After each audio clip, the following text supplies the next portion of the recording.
Hello Sagittarius, welcome to Guru माइंडी tarot. और ये reading है 7 जुलाई से लेके 13 जुलाई तक की। तो इस रीडिंग में मैं ये देखने की कोशिश करूंगी कि इस वीक में आप क्या एक्सपेक्ट कर सकते हैं लव में। तो चलिए आगे बढ़ते हैं और देखते हैं आपके लिए क्या मैसेजेस हैं।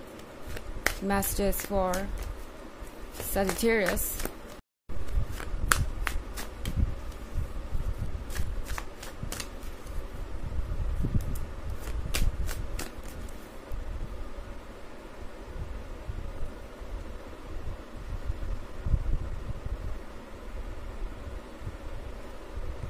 Nine of Wands, the Sun, the Tower, Ten of Cups, and the Eight of Wands. Okay, Sagittarius, तो हमारे पास है यहाँ पे द टॉर मूवमेंट के साथ मैं कुछ एंड होता हुआ देख रही हूँ। ओके, टॉर मूवमेंट सारे वहम को ख़त्म कर देगा, सारे डाउट्स को ख़त्म कर देगा, उन सारी चीज़ों को आपके लाइफ से रिमूव करेगा जो आपको क्लियरली देखने नहीं दे रही थी और दरअसल एक ऑब्स्टेकल बनी हुई थी। फिर हमारे पास यहाँ पे 9 ऑफ वॉन्ड्स का भी कार्ड है। आप जिससे भी डील कर रहे हैं वो पर्सन आपके सवालों से भाग रहा है। हो सकता है ये एक ऐसा पर्सन हो जो आपके सवालों का जवाब नहीं देना चाहता। जब भी आप किसी पर्टिकुलर टॉपिक पे बात करते हैं ये पर्सन उस टॉपिक को इग्नोर कर देता है या आपको एक्सक्यूजेस देने लगता है कि उन्होंने जो किया उसमें उनका कोई कंट्रोल नहीं था, वो किसी की वजह से हुआ या किसी और ने इंटरफेयर किया इसमें, उनके पास कोई ऑप्शन नहीं था, उनके पास कोई चारा नहीं था। इस तरह की बातें ये कर सकते हैं बट अपनी गलती नहीं मानेंगे। एंड मोस्ट इम्पॉर्टेंटली ये पर्सन सिर्फ खुद को डिफेंड करने में इंटरेस्टेड है। ऐसा नहीं लग रहा जैसे कि ये कोई स्ट्रॉन्ग आइडिया रख के आगे बढ़ रहे हैं। यानी सजिटेरियस द सन के कार्ड के साथ आपको ऐसा लग सकता है जैसे कि ये रिलेशनशिप आपके लिए वैसे तो परफेक्ट है। आप दोनों जब बात आती है केमिस्ट्री की, कंपैटिबिलिटी की, लव की, तो यहाँ पे कोई कमी नहीं है। वैसे तो ठीक है, मगर जब भी आप इनसे कुछ ज़्यादा चाहेंगे या कोई ऐसी बात करेंगे जिससे आप दोनों का फ्यूचर डिसाइड होता है, ये पर्सन आपको कोई क्लियर जवाब नहीं देगा। काफ़ी डिप्लोमेटिक हो सकता है और ये वीक काफ़ी फ्रस्ट्रेटिंग हो सकता है आप लोगों के लिए। इनफैक्ट द टॉवर के कार्ड के साथ जो भी चेंजेस आपके सामने आएंगे वो चेंजेस आपको सोचने पे मजबूर करेंगे कि क्या ये रिलेशनशिप ऐसा रिलेशनशिप है जिसमें आप रह सकते हैं ट्रस्ट करके, क्योंकि मैं 10 ऑफ कप्स का कार्ड देख रही हूँ यहाँ पे। तो बेसिकली आप दोनों के मन के अंदर ये आइडिया तो है कि आप दोनों को एक फैमिली चाहिए या एक फ्यूचर चाहिए और मैरिज को मैं देख रही हूँ फ्यूचर में, बट ये कमिटमेंट रियलिटी में बदलेगा। ये चीज़ थोड़ी डाउटफुल हो सकती है। इस वीक में आपको लगेगा कि पता नहीं आप इस पर्सन को ट्रस्ट कर सकते हैं या नहीं, स्पेशली 8 ऑफ वॉन्ड्स की एनर्जी के साथ। 8 ऑफ वॉन्ड्स के साथ आई थिंक कोई नया पर्सन हो सकता है आप दोनों के बीच, कोई थर्ड पार्टी हो सकती है या कोई ऐसा पर्सन हो सकता है जिससे आप दोनों का रिलेशनशिप नहीं पसंद और वो लगातार कोई ऑब्स्टेकल क्रिएट करने की कोशिश कर रहा है। इनफैक्ट 8 ऑफ वॉन्ड्स के साथ कोई नया आ भी सकता है आपके लाइफ में इस वीक में या आप दोनों के बीच। एंड ये जो कॉम्प्लिकेशन है ये थोड़ी और बढ़ जाएगी। आपको समझ नहीं आएगा कि आप इस रिलेशनशिप में आखिर कब तक वेट करते रहेंगे और इनका कब तक इंतज़ार करते रहेंगे, कब चीज़ें बदलेंगी। तो बहुत ही ड्रामेटिक वीक लग रहा है। एक पॉइंट पे तो आपको लगेगा कि बस आप दोनों एक दूसरे के लिए बने हैं, सारी चीज़ें बिल्कुल ठीक है, जैसे जो चलना चाहिए वैसे ही चल रहा है। बट देन इस पर्सन का ये रिलक्टेंट बिहेवियर, ये पर्सन किसी भी रियल चीज़ को लेके बहुत ज़्यादा कमिटमेंट नहीं दे पाएगा आपको। जो भी हो रहा है वो इनके कंट्रोल में नहीं है अब और इन्हें ये फील हो रहा है जैसे कि ये अपने मन की बात फॉलो नहीं कर सकते, या कह सकते हैं ये जो थर्ड पार्टी है ये कहीं ना कहीं इन्हें इंटरप्ट कर रही है, मैनिपुलेट कर रही है। ये अपने मन को इतना स्ट्रांग नहीं कर पा रहे कि बाकी सारी बातों को इग्नोर करके बस जो वो चाहते हैं वो करे। यहाँ पे इस पर्सन को दूसरे लोगों की बातें बहुत ज़्यादा इंपॉर्टेंट लग रही है। उन्हें लग रहा है कि इन लोगों की बातें सुनना भी इम्पॉर्टेंट है, तो इसीलिए ये पर्सन अपने फैसले नहीं ले पा रहा और इतना स्ट्रांग नहीं है ये कि इस वक्त हर चीज़ को साइड रख के आपको एक रियल प्रॉमिस दे सके जिसकी आपको ज़रूरत है सजिटेरियस। हालांकि ये एक जनरल रीडिंग है, ये सबसे रेजोनेट नहीं होगी। एनर्जी रिवर्स हो सकती है अगर आप क्रॉस वॉचर है।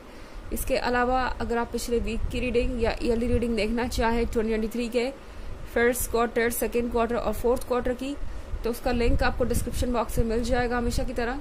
चलिए आगे बढ़ते हैं।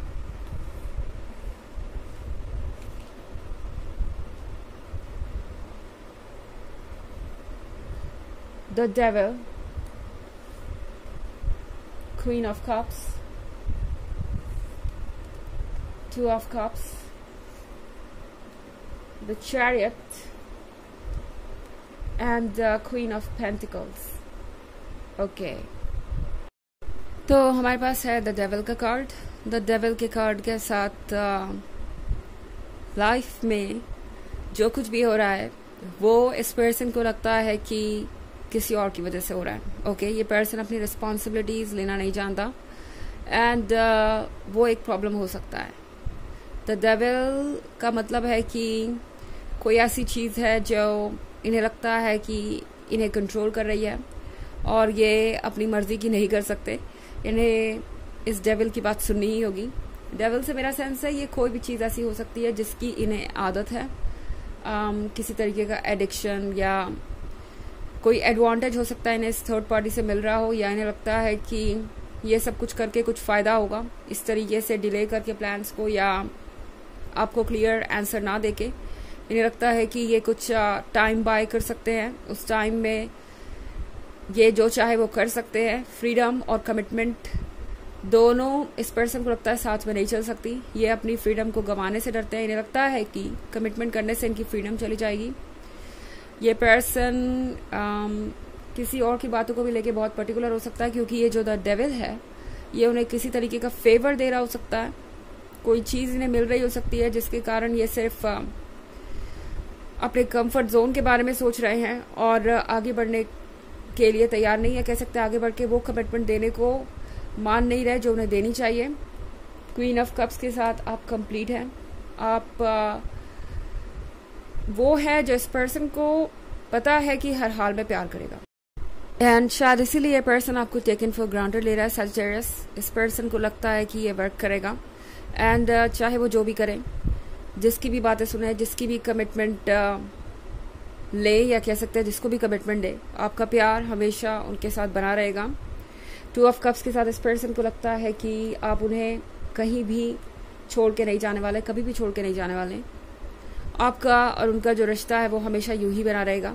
इस पर्सन को लगता है जैसे कि आप अनकंडीशनल लव देना चाहते हैं और दे भी रहे हैं और उसके लिए उन्हें कोई एफर्ट करने की ज़रूरत नहीं है या कोई चेंजेस लाने की ज़रूरत नहीं है।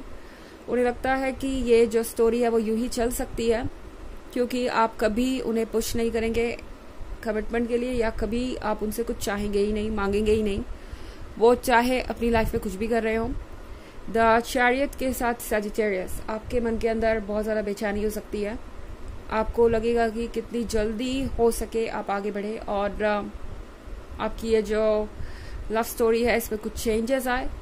बट टैरो आपसे कह रहा है सजिटेरियस कि आपको रुकने की ज़रूरत है, थोड़ा सोचने की ज़रूरत है। ओके, आपके इमोशंस इस वक्त इतने स्ट्रांग हो सकते हैं कि आप शायद सच को ना देख पाएँ। आप द डेविल को देख के या रेड फ्लैग को देख के भी इग्नोर कर दें। उस केस में चारों आपसे कह रहा है कि अगर आप ऐसा फील कर रहे हैं तो कुछ समय के लिए रिलैक्स कीजिए। आपका रुकना ठहरना बहुत ज़रूरी है। क्वीन ऑफ पेंटिकल्स की तरह एक्ट कीजिए। आपके लिए अब अपना विजडम यूज़ करना ज़रूरी हो गया है। हाँ, ये बात अलग है कि रिलेशनशिप में दिमाग से फैसले नहीं लिए जा सकते, मगर इस पॉइंट पे आपको लेने पड़ेंगे, क्योंकि ये वो पर्सन नहीं है जो आप डिज़र्व करते हैं या आप इस तरीके का ट्रीटमेंट नहीं डिज़र्व करते। तो यहाँ पे एक बैलेंस क्रिएट करना ज़रूरी है। अनकंडीशनल लव एक हद तक अच्छा है, बट इस पॉइंट पे अब आपके लिए सोचना ज़रूरी हो गया सजिटेरियस कि क्या आप ऐसे कंटिन्यू कर सकते हैं। चलिए देखते हैं आपके लिए ऑरेकल मैसेज क्या है।